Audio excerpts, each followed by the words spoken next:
I'm just trying to hide my mehndi. Okay, mehndi से याद आया, वेडिंग सीजन और 10th क्लास का बोर्ड का कनेक्शन बहुत स्ट्रांग होता है. क्यों? Okay, my name is Shipra Singh and it's finally time to discuss your question paper. And I hope आपका पेपर बहुत अच्छा गया हो. एंड मैंने जितने भी सैम्पल पेपर प्रोवाइड किए थे अपने यूट्यूब चैनल पे, उसके बहुत सारे questions, I mean same type के questions, not exact value, same type के क्वेश्चन आपके पेपर में आया था. ओके, सो सेक्शन ए से स्टार्ट करते हैं. So there are 20 question in section A, जिसमें से आपको 16 ही अटेम्प्ट करना है. और अगर आपने 16 से ज़्यादा अटेम्प्ट किया है इन केस, तो उस केस में आपका क्या होगा, स्टार्टिंग के 16 ही काउंट होंगे. Okay, so your first question is HCF of 92 and 152 is. अगर रियल नंबर्स में इससे इजी क्वेश्चन और कुछ बन सकता है तो प्लीज़ मुझे कमेंट में बता देना. ओके, ये क्वेश्चन इजीली हो गया होगा. 92 का एलसीएम लिया होगा और 152 का, फिर उसमें से कॉमन निकाल के मल्टीप्लाई किया, फिर आंसर आ गया होगा आपका. ये मैंने अपने सैम्पल पेपर में बताया था. नॉट एग्जैक्ट वैल्यू, बट हाँ, इस तरह क्वेश्चन मैंने बताया है. सेकेंड क्वेश्चन है, in triangle A B C D E is parallel to B C, A D equals to 4 दिया है, D B equals to 6 and A equals to 5. आपको ई सी फाइंड आउट करना है. ओहो, इतना ईजी. 4/6 equals to 5/x. इसी को x ले लो और फिर क्रॉस मल्टीप्लाई करके आपका आंसर आ जाएगा. ओके, नेक्स्ट क्वेश्चन है आपका, the value of k for which the pair of linear equation. आपको दो इक्वेशन दी है और कंडीशन ये है कि have no solution. Have no solution का कंडीशन क्या होता है, a1/a2 equals to b1/b2 not equals to c1/c2. ये वैल्यू पुट करना, उससे आपको आंसर मिल जाएगा k की. देखो, लीनियर इक्वेशन का क्वेश्चन भी इजी आया है. आई मीन हर चैप्टर से इजी क्वेश्चन आया है. नेक्स्ट क्वेश्चन है, the value of ten square 45 degree minus cos square 60 degree. उफ, टिग्नोमेट्री में इससे इजी क्वेश्चन अगर आपको मिलता है तो प्लीज़ मुझे भी बता देना. 1045 का वैल्यू क्या होती है, 1. और कॉस 60 आई थिंक 1/2 होता है. 1/2 का square 1/4, so 1 minus 1/4 equals to, इसे सॉल्व करना, आपको आंसर मिल जाएगा. हमें मिल गया होगा. Next question is fifth, a point x, 1 is equidistance from 0 0 यानी सेंट्रॉइड है, एंड दूसरा पॉइंट है 2 0. The value of x is, direct फॉर्मूले पे क्वेश्चन है. Next question is, two coins are toss together, the probability of getting exactly one head. Two coins toss किया यानी head head, head tail, tail head, tail tail, यानी आपको exactly head चाहिए, यानी दो केस बनेंगे. सो 2 बाय टोटल कितना है, 4. 2/4 इक्वल्स टू 1/2. सीधे आंसर आपको मिल गया. मतलब डायरेक्ट क्वेश्चन दे रखा है यार, प्रोबेबिलिटी का भी इससे इजी क्वेश्चन नहीं हो सकता. Okay, next question is, a circular arc of length 22 centimetre subtends an angle theta at the center of the circle of radius 21 centimetre. The value of theta is, आपको theta की value निकालना है. इस question में आप direct formula, direct value based question है. थीटा/360 into 2πr, जिसमें आपको रेडियस दे रखा है, पाई आपको पता है 22/7 होता है, और आपको इक्वल्स टू लेंथ दे रखा है 22. आई मीन ये फॉर्मूले की इक्वल 22 रखना है, जिसमें आपको वैल्यू मिल जाएगी थीटा की. Next question is from your polynomials. A quadratic polynomial having sum and product of its zeros are 5 and 0. That means sum आपका है, sum of zeros equals to 5 and product of zeros equals to 0. And quadratic polynomial equation in terms of zeros क्या होता है, x square minus sum of zeros, that means alpha plus beta into x plus alpha into beta. Direct value put करो, आपको answer मिल जाएगा. Direct question दे रखा है इन्होंने.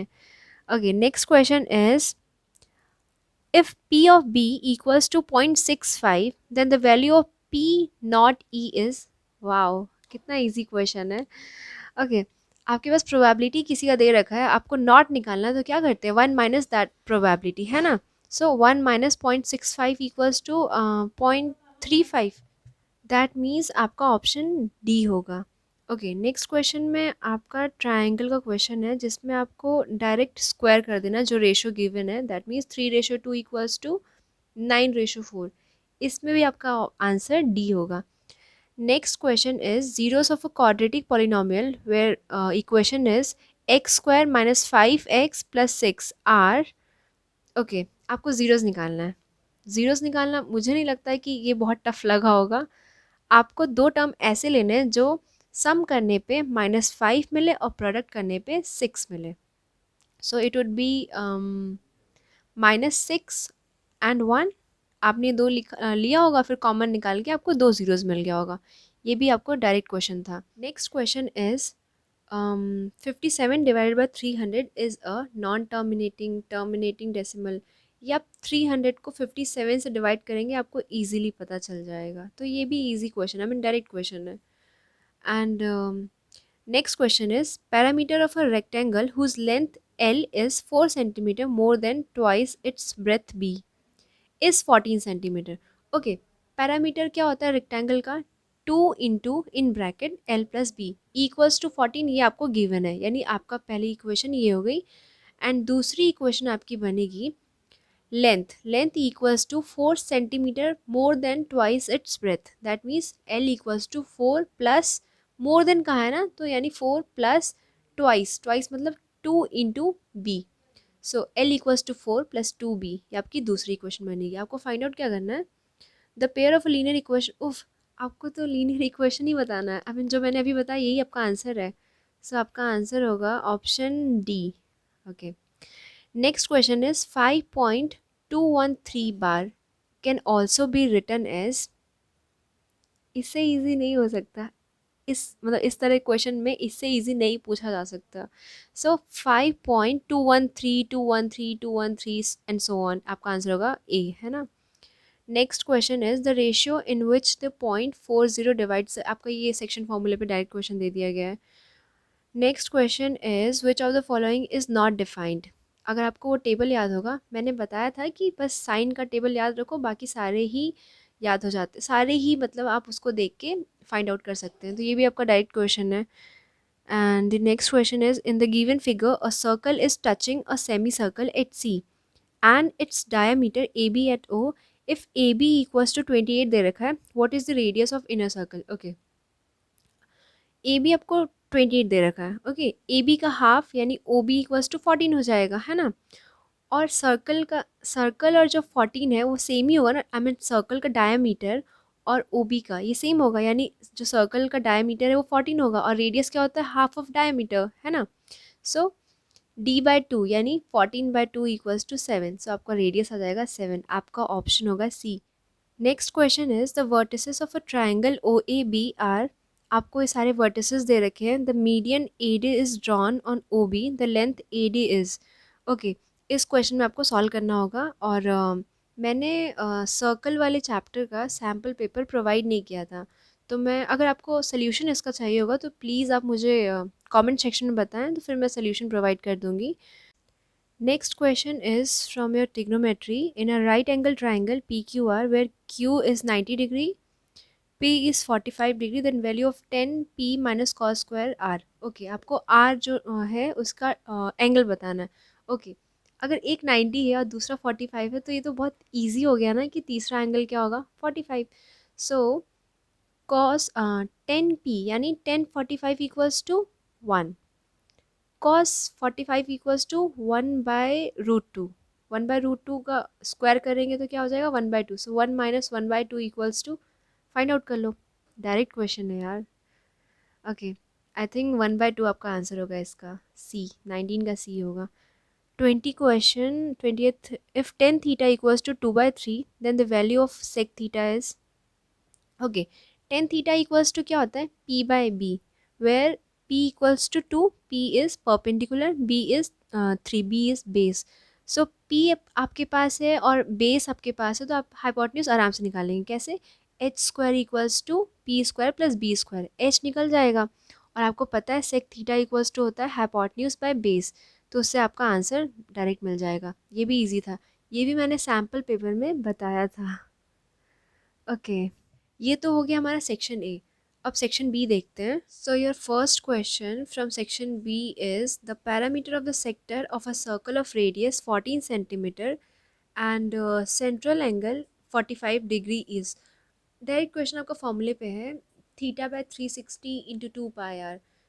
सीधे आप इसमें वैल्यू पुट करेंगे, आपको आंसर मिल जाएगा।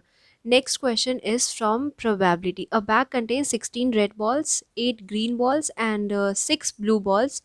One ball is drawn at random. The probability that it is blue ball. Okay, total ball आपके पास कितने हुए? 16 plus 8 plus 6 equals to 30। And probability आपसे ब्लू बॉल की पूछी है, so 6/30 is your answer. 6/30 equals to 1/5। So option B.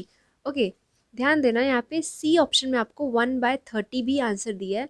बहुत बच्चे ये सोचते हैं कि एक ही बॉल तो निकालना है, सो 1/30 कर देते हैं। नहीं, यहाँ पे पर्टिकुलरली ब्लू बॉल पूछा है, सो ब्लू बॉल हमारे पास 6 था, सो 6/30 इक्वल्स टू 1/5 आपका आंसर होगा। Next question is if sine theta minus cos theta equals to 0 then the value of theta is. Okay, याद होगा साइन 45 और कॉस 45 दोनों पर ही सेम वैल्यू होती है, 1/√2 है ना। मतलब 1/√2 सेम होता है साइन का भी और कॉस का भी 45 पे। सो पुट कर दो थीटा की वैल्यू, अगर हम 45 पुट कर देंगे तो 0 मिल जाएगा। सो आपका आंसर हो जाएगा 45, यानी ऑप्शन बी। ये भी डायरेक्ट क्वेश्चन था।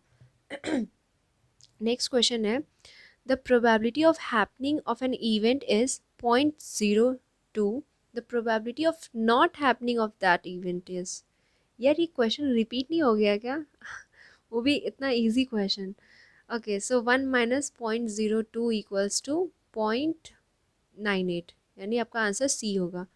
Next question is two concentric circles are centered at O the area of shaded region if outer and inner radii are 14 centimetre and 7 centimetre respectively is. So अच्छा, यानी आपको क्या करना है, area पहले इनर वाले circle का निकालना है, उसके बाद आउटर वाले सर्कल का, आई मीन स्मॉल और लार्जर। तो एरिया ऑफ सर्कल आपने स्मॉल का अगर निकाला πr², that means π22/7 into are क्या है 7, 7 इंटू 7 वो निकालना। उसके बाद लार्जर वाले का निकाल लो, लार्जर वाले में रेडियस है 14, यानी 14 इंटू 14। सो वो निकाला और माइनस कर लिया, आपको आंसर मिल जाएगा। Next question is 1 plus sine theta plus 1/1 minus sine theta can be simplified to get. ये भी इजी क्वेश्चन है। क्या किया, एलसीएम ले लो, तो नीचे आपको मिल जाएगा 1 minus sine square theta. 1 minus sine square theta equals to cos square theta, पहली आइडेंटिटी। जैसा कि आपको कहा था कि पहली आइडेंटिटी पर ही क्वेश्चन आएगा, देखो उसी पे क्वेश्चन आया है। सो नीचे आपका कॉस स्क्वायर थीटा हो जाएगा, ठीक है। एलसीएम लिया तो ऊपर क्या हो जाएगा, 1 minus sine theta left side में प्लस राइट साइड में 1 प्लस साइन थीटा।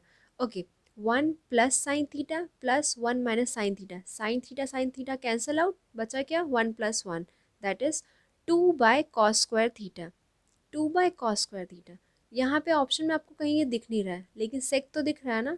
सो 1/cos²θ को हम sec²θ लिख सकते हैं, बिल्कुल। सो 2 sec²θ आपका आंसर होगा। डायरेक्ट क्वेश्चन था ये, आपका ऑप्शन होगा इसका डी, इजी था। Next question is the origin divides the line segment A B joining the points A दे रखा है एंड बी दे रखा है in the ratio section formula पे, डायरेक्ट क्वेश्चन। नेक्स्ट क्वेश्चन है आपका the perpendicular bisector of line segment, ये दे रखा है through 0 K the value of K is. Okay, ये भी आपका डायरेक्ट क्वेश्चन है। Next question is which of the following is a correct statement. आपकी स्टेटमेंट है ऑल रेक्टेंगल्स आर सिमिलर, नहीं। The polygons having same number of sides are similar, two similar figures are always congruent, नहीं। Next last option is, I mean आपका option A है two congruent figures are always similar. तो आपका answer होगा A. Next question is the solution of the pair of linear equation x equals to -5 and y equals to 6। Direct आपको यही value बतानी है क्योंकि यही सोल्यूशन ही होगा, सो आपका आंसर होगा A. And next question is a circle of radius 3 units is centered at origin, which of the following points lie outside the circle? Okay, आपका ये सीधे सेंट्रॉइड वाला क्वेश्चन है, that means √x² plus y², जिसमें आप value put करेंगे आपको answer मिल जाएगा। The value of k, next question, for which the pair of linear equation this, ये इक्वेशन है, and kx plus 15y equals to 24 has infinite many solution. Many solution का condition क्या होती है, A1 by A2 equals to B1 by B2 equals to C1 by C2। ये value put करना है आपको, आंसर मिल जाएगा, आपको K की वैल्यू मिल जाएगी। Next question is HCF of two consecutive even numbers is. Okay, consecutive क्या होता है ये मैंने अपने सैम्पल पेपर की वीडियो में बताया था। कॉन्जिक्यूटिव यानी एक के बाद एक आना। सो इवन नंबर आपका टू होगा, अब टू के बाद थ्री तो आता है लेकिन थ्री तो इवन नंबर तो होता नहीं है, so obviously four. So two and four are consecutive even number. So two और फोर का आप HCF लेंगे, आपको आंसर मिल जाएगा। ऑब्वियसली टू ही आंसर होगा। Next question is the zeros of a quadratic polynomial x square plus 99x plus 127 are. 127 का एलसीएम ले लो, आपको इससे आंसर मिल जाएगा, दो रूट्स मिल जाएंगे। आई मीन सम करने पे 127 आना चाहिए, सॉरी प्रोडक्ट करने पे 127 आना चाहिए और सम करने पे 99 आना चाहिए। आप ये एलसीएम लेंगे तो आपको इजीली मिल जाएगा, ये मैंने बताया है। Next question is the mid point of line segment joining the points. Point से लिखा -3 9 एंड दूसरा है -6 -4। ओके, आपका x1 है -3 और y1 है 9 और दूसरा पॉइंट है x2 -6 एंड y2 है -4। सो फॉर्मूला क्या होता है, -3 plus -6 divided by 2 that is -9/2। और similarly y1 plus y2 divided by 2 करेंगे जिससे हो जाएगा 9 -4 that is -5 sorry +5 divided by 2। सो आपको दो पॉइंट्स मिल गए, मुझे लगता है इसका आंसर होगा सी। हाँ, सी हमारा अभी आंसर निकला है। सो इसका आंसर है सी, ये भी आपका डायरेक्ट क्वेश्चन था। नेक्स्ट क्वेश्चन है the decimal expansion of 13/2 into 5 का स्क्वायर इंटू 7। सो 2 इंटू 25 इंटू 7 ये सॉल्व करके हो जाएगा। Next question is in triangle ABC DE parallel to BC AD equals to 2 centimetre DB equals to 3 centimetre DE ratio BC is equals to. Okay, इस case में आपको क्या करना है, AD by DE equals to AB by BC, फिर उससे आपको answer मिल जाएगा। डायरेक्ट क्वेश्चन था। Next question is the HCF into LCM for the number 50 and 20 is 50 into 20 equals to 1000। So आपका आंसर ए हो जाएगा। For next question for which natural number n 6 raise to n ends with digit 0। इसमें क्या करना है, आप put कर दो n की वैल्यू। सपोज मैंने ऑप्शन ए लिया, 6 की पावर 6, आपको ये 0 में नहीं मिलेगा। 6 की पावर 5 ये भी नहीं मिलेगा। नेक्स्ट इज 6 की पावर 0, 6 की पावर 0 इक्वल्स टू 1। सो आपका आंसर नन हो जाएगा। सो डी आंसर आपका है। Next question is 1 plus 10 square A into 1 plus sine A into 1 minus sine A. Okay, 1 plus sine A into 1 minus sine A equals to 1 minus sine square A and 1 minus sine square A equals to cos square A. So आपको एक bracket तो मिल गया। 1 plus 10 square ए ये भी आपकी identity है। I think 1 plus 10 square A equals to sec square A. So sec square A into cos square A, sec into sec square A into cos square A क्या हो जाएगा, 1 हो जाएगा। कैसे, कॉस को हम 1/सेक्स स्क्वायर ए लिख सकते हैं ऑब्वियसली। सो कैंसिल आउट हो जाएगा कॉस कॉस, जिससे आपको आंसर मिल जाएगा 1। सो आपका आंसर होगा बी। ये हो गया आपका सेक्शन बी। नेक्स्ट सेक्शन है आपका केस स्टडी। केस स्टडी मैं इस वीडियो में नहीं बताऊंगी क्योंकि इससे वीडियो बहुत लेंदी हो जाएगी और लेंदी वीडियो कोई भी प्रेफर नहीं करता देखना, इनफैक्ट मैं भी नहीं करती। Okay, if you really want to know the solution of case study, so please let me know in the comment section. And yes, if you find this video helpful, so please do hit the like button, subscribe to my channel, and don't forget to share it out with your friends. Bye bye.